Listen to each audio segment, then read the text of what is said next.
안녕하세요. 연금이야기입니다. 연말정산 세액공제 받는 연금저축 IRP에 붙는 세금과 퇴직금에 붙는 세금은 족보가 다릅니다. 세액공제 받지 않은 금액은 세금을 내지 않는데 그 수익은 연금소득세를 냅니다. 연금소득은 족보가 무엇이냐에 따라 세금 종류가 다르고 연금으로 받느냐 연금 외로 받느냐에 따라서 16.5%라는 세금 폭탄을 맞기도 합니다. 세금을 알아야 연금이 보이고 세금을 알면 현명한 인출 전략을 세울 수 있습니다. 개인연금, 퇴직금과 관련한 세금에 대해서 연금이야기가 싹 정리해 드리겠습니다. 들어가기 전에 오픈 강좌 안내 드립니다. 3월 19일 일요일 오후 2시부터 4시까지 2시간 동안 대전역 인근에서 연금이야기 오픈 강좌를 갖습니다. 좌석 관계로 선착순 20명만 신청받겠습니다. 신청 방법은 영상 맨 뒤에 공지하겠습니다. 무료입니다.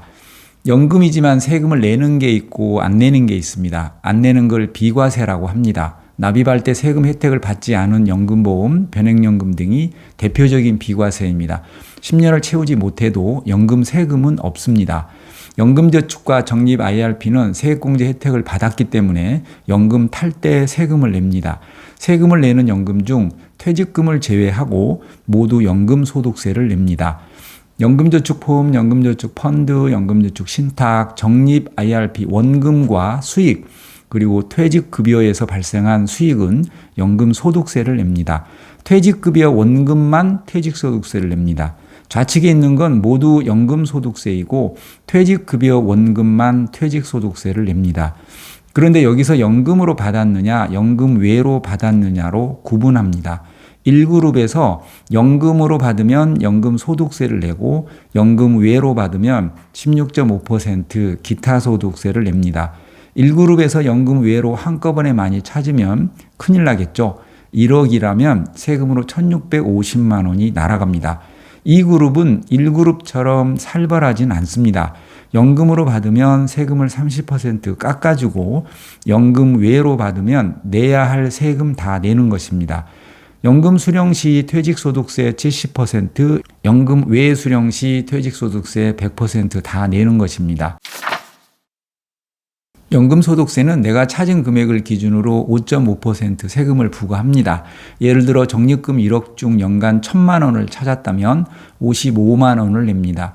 꽤 커 보이죠? 하지만 이미 우린 오래전에 최소 13.2% 그러니까 1,000만 원에 대해 132만 원을 세액공제 받았습니다. 급여가 연 5,500 이하는 16.5%인 165만 원을 받았고요. 세금 혜택을 훨씬 많이 받았으니까 아까워하지 마십시오. 오래전에 165만 원 세금 혜택 받고 연금 탈 때 3분의 1 수준인 55만 원 내는 거니까 괜찮죠?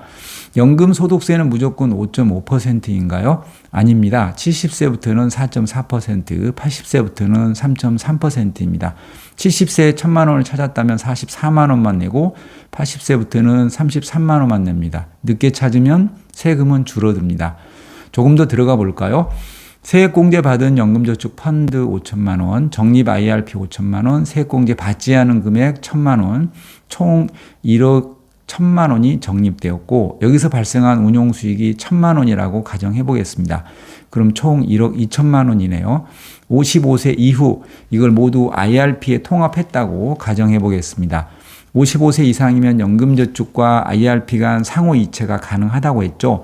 55세 이후 연금을 개시해서 첫해 1,000만 원을 찾았다고 가정하겠습니다. 첫해 1,000만 원 찾으면 연금소득세가 얼마인가요? 1,000만 원의 5.5%이니 55만 원인가요? 아닙니다. 세금 내지 않습니다. 세액공제 받지 않은 금액은 세금도 안 냅니다. 총 1억 2천만 원 중 세액공제 받지 않은 1,000만 원이 있기 때문에 그 금액이 먼저 인출이 되어 세금이 없는 것입니다. 다음에 또 1,000만 원을 찾으면 세금이 55만 원입니다. 세액공제 받지 않은 금액은 다 찾았으니까 이제 남은 건 모두 연금소득세를 내는 것입니다. 여기서 인출 순서라는 게 나옵니다. 계좌 하나에 세액공제 받지 않은 금액, 세액공제 받은 금액, 그리고 그것들에서 발생한 수익이 섞여 있습니다. 섞여 있지만 꼬리표가 다 달려 있습니다. 연금 개시를 하면 1번이 가장 먼저 손을 들고 튀어나옵니다. 내가 호명하지 않아도 정해진 순서에 의해서 알아서 튀어나옵니다. 1번이 동나면 2번, 3번 순으로 인출이 되는 것입니다.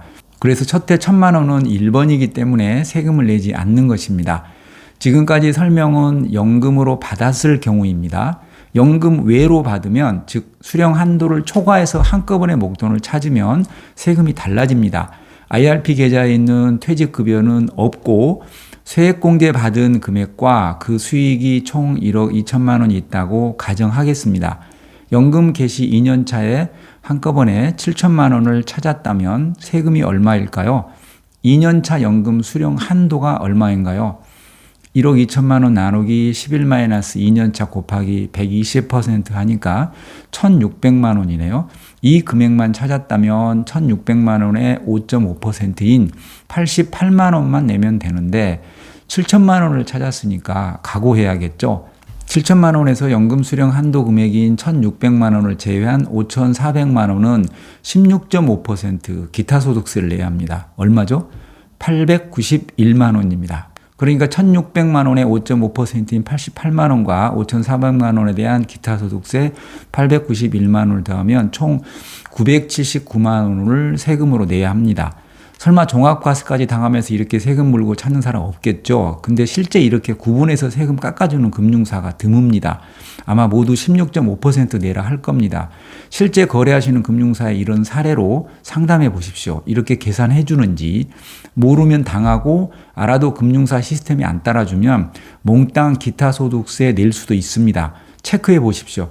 제가 거래하는 증권사를 신뢰하는 이유가 이런 디테일에 있습니다. 다 구분해서 세금 최대한 깎아줍니다. 정리해 볼까요? 연금으로 받으면, 즉 연금 수령 한도 내 금액은 5.5% 연금 소득세를 내지만 연금 수령 한도를 초과한 금액은 16.5%를 내는 것입니다. 연금 수령 한도를 초과하면 안 되겠죠? 자, 이 IRP 계좌의 퇴직금까지 받았다고 가정해 보겠습니다. 기존 IRP 계좌에 1억이 있었는데 퇴직금 2억을 이 IRP 계좌로 이체했다고 가정해 보겠습니다. 그럼 IRP 계좌에 세액공제 받지 않은 게 1,000만 원, 퇴직급여 원금이 1억 8천만 원, 세액공제 받은 게 8천만 원, 나머지 3천만 원은 수익, 이렇게 총 3억이 적립되어 있겠네요. 세금 공부 제대로 해볼까요? 다시 인출 순서 복습 들어갑니다. 맨 먼저 나오는 게 1번 세액공제 받지 않은 금액, 그 다음이 2번 퇴직급여 원금, 다음이 3번 세액공제 받은 금액, 마지막으로 1, 2, 3에서 발생한 수익인 4번, 이런 순서대로 인출이 됩니다. 다 꼬리표가 달려있다고 했습니다. 여기서 세금의 종류를 다시 입혀보겠습니다. 1번은 비과세죠. 2번은 퇴직소득세, 3, 4번은 연금소득세입니다. 2번 퇴직급여가 다 동나기 전에는 3, 4번을 찾을 수 없나요? 찾을 수 없습니다. 그래서 3, 4번 금액이 많으면 계좌 하나에 통합하지 말고 2번과 3번 계좌를 따로따로 가져가는 게 필요합니다. 사적연금 1,200만 원 초과하면 종합과세 한다는데 사적연금이 뭔가요? 위 3, 4번이 사적연금입니다. 여기서 연 1,200만 원 초과 시 종합과세합니다. 무조건 종합과세는 아니고 16.5% 분리과세도 선택할 수 있지만 손해가 막심하겠죠. 퇴직급여 1억 8천만 원이 다 동날 때까지 3, 4번은 계속 불어납니다. 퇴직급여에서 발생한 수익도 4번으로 들어가잖아요. 예를 들어 퇴직급여 1억 8천만 원을 10년 정도 나눠서 연금으로 받는다면 그동안 3, 4번은 많이 불어날 수도 있습니다. 2번 퇴직급여 다 동나고 3, 4번에서 찾기 시작할 때 세전 월 100만 원을 초과하지 않게 찾아야 하는데 이때 애로가 발생할 수도 있겠죠. 생활비가 부족해서 월 200만 원 정도는 찾고 싶은데 3, 4번에서 월 100만 원을 초과해서 찾으면 세금에서 많은 손해를 볼 수도 있으니 난감할 수도 있다는 얘기입니다. 시사점이 뭘까요? 가급적 연금으로 받으라는 겁니다. 이 말은 연금 수령 한도 내에서 찾으라는 거고요. 연금 수령 한도를 키우려면 연금 계좌 간 이전을 통해서 연금 수령 연차를 늘리면 되고요. 연금 수령 연차 늘리는 방법은 중요하니까 설명란에 링크 시켜드리겠습니다. 어쩔 수 없이 목돈을 찾아야 할 상황이라면, 그러니까 세금에서 손해를 좀 본다면 퇴직금에서 찾아야 피해가 적습니다. 퇴직금은 수령 한도를 초과해도 세금 감면 30%만 포기하면 되지만 연금저축과 적립 IRP에서 연금 외로 받으면 16.5%를 토해내야 합니다. 기존 IRP 계좌로 퇴직금 받으면 안 된다던데 왜 그러죠? 무조건 안 된다는 게 아니고 몇 가지 상황에서는 그렇다는 겁니다. 첫째, 55세 전에 퇴직해서 퇴직금 중 일부만 찾아서 대출 상환하는 경우입니다. 예를 들어 기존 IRP에 7천만 원이 있었고 여기에 퇴직금과 명퇴금 2억을 받아서 2억만 찾아 대출 상환하려고 했다. 이러면 기존 IRP 계좌로 받으면 안 되겠죠. 왜 안 되죠? IRP 계좌는 55세 전에는 부분 인출이 안 되기 때문입니다. 2억만 찾고 나머지 7천만 원은 연금으로 받으려고 했는데 그게 안 되는 겁니다. 7천만 원도 몽땅 다 해지해야 합니다. 7천만 원에 대한 세금이 얼마죠? 1,155만 원입니다. 찾지 않아도 되는 7천만 원까지 찾아서 세금만 1,155만 원 낸 겁니다. 물론 55세 이상이면 상관없습니다. 둘째, 기존 IRP에 너무 큰 금액이 있을 경우입니다. 퇴직금 다 동날 때까지 인출을 못하니까 나중에 한꺼번에 찾다 보면 연 1,200만 원을 초과할 수 있는 경우입니다. 이런 경우는 연금소득세 내는 연금주머니와 퇴직소득세 내는 퇴직금 주머니를 따로 차고 양 주머니에서 조금씩 찾아야겠죠. 월 200만 원이 필요하다면 개인연금에서 100, 퇴직금에서 100 이렇게 찾으라는 얘기입니다. 계좌 하나에 섞어 놓으면 이렇게 찾을 수가 없고 퇴직금에서 200씩 찾다가 그거 동나면 개인연금에서 월 200씩 찾아야 하니까 세금에서 낭패 볼 수 있다는 뜻입니다. 그러나 금액이 많지 않고 오랫동안 찾을 계획이라면 나눌 필요 없이 하나로 통합하는 게 편리하겠죠.